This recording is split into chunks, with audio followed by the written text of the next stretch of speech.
The Holdovers is the latest film directed by Alexander Payne, who is one of the most talented working directors in Hollywood that for whatever reason I never fully connect with. There are several of his films that I really enjoy, others that I kind of dislike, specifically Downsizing. When I saw that in theaters when it first came out, I really hated it, and I do wish I could have revisited it before watching The Holdovers because I know my taste in film has matured a lot since I first saw that. But the guy at very least knows how to direct a competent film, and The Holdovers is the definition of that. This is a film that reunites Alexander Payne with Paul Giamatti, who I am more confident than ever is one of the most underrated actors in Hollywood. Like, the fact that this guy isn't getting roles like this every single year is a travesty. But this film is a period piece from 1970, where Paul Giamatti plays the teacher at this New England boarding school. And over the holiday break, several students have to stay there, and Paul Giamatti is essentially the chaperone that has to watch them and spend time with them, eat meals with them. They find themselves in a lot of isolated situations where they're forced to confront their feelings and who they really are as men. And like I said, it's a competently made movie that pulls a lot of those emotional strings, so if you're looking for that, this film has it. Dominic Sessa plays the main student that connects the most with Paul Giamatti, and I was shocked to learn that this is his first performance in any film. Paul Giamatti, of course, gives fantastic work, but that was to be expected, especially if you've seen his previous films. But to see a complete newcomer stand toe-to-toe with a seasoned actor like this, it's not something you see every day, and when you're watching this, you're truly watching the beginning of what I think is going to be a very exciting career for this dude. The other great performance is Da'Vine Joy Randolph, who plays the cook at the school that's also staying there with them, and while each one of these characters bring their own emotional arc to the table, I connected with hers the most. Not necessarily because it's something I relate to, but her situation feels so specific, you can't help but emotionally connect to her story. And so while I keep emphasizing that this is a competent film, I think my biggest issue is that it doesn't really go a whole lot deeper than that fact. And I can't point to any issue within this film other than that. This isn't necessarily treading any new ground, and there's going to be a lot of similar films that you will compare this one to. And I struggle with even framing this as criticism because I don't want to act like every single film needs to go much deeper and do something that's never been done before on screen. In many ways, I appreciate this film for that fact because it feels like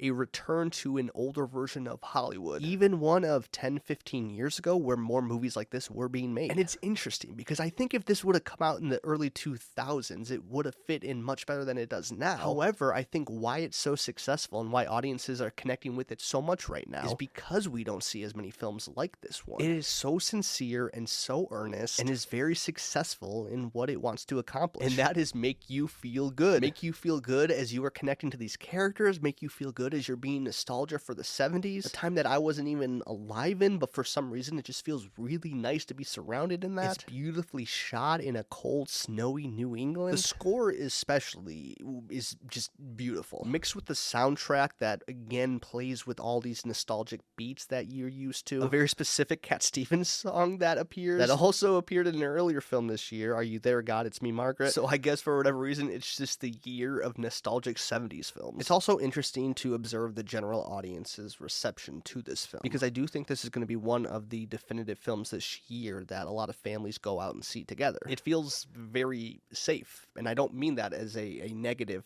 thing, but it's one that you can go see with your parents, your younger siblings. There's nothing offensive about it, and I think everyone can relate to it. The thing I'm most curious about, though, is how it's going to play out during award season, which is something I usually try not to speculate about because you just never know with these films, especially when we're still 3-4 months away from the Oscars. But there are a lot of people that think that this will win a lot of awards, specifically for Paul Giamatti, but even like Best Picture. And so I'm just very curious to see how that all plays out, because in a lot of ways, this feels like the very safe choice for a lot of those awards. It feels like this year's Fabelmans, which is another film that I love, but is a very paint-by-the-number way of executing a specific type of story. Either way, I'm glad this film exists because it feels like a fresh change of pace compared to a lot of other films that we have seen come out this year. So that is The Holdovers. Have you seen it? What do you think?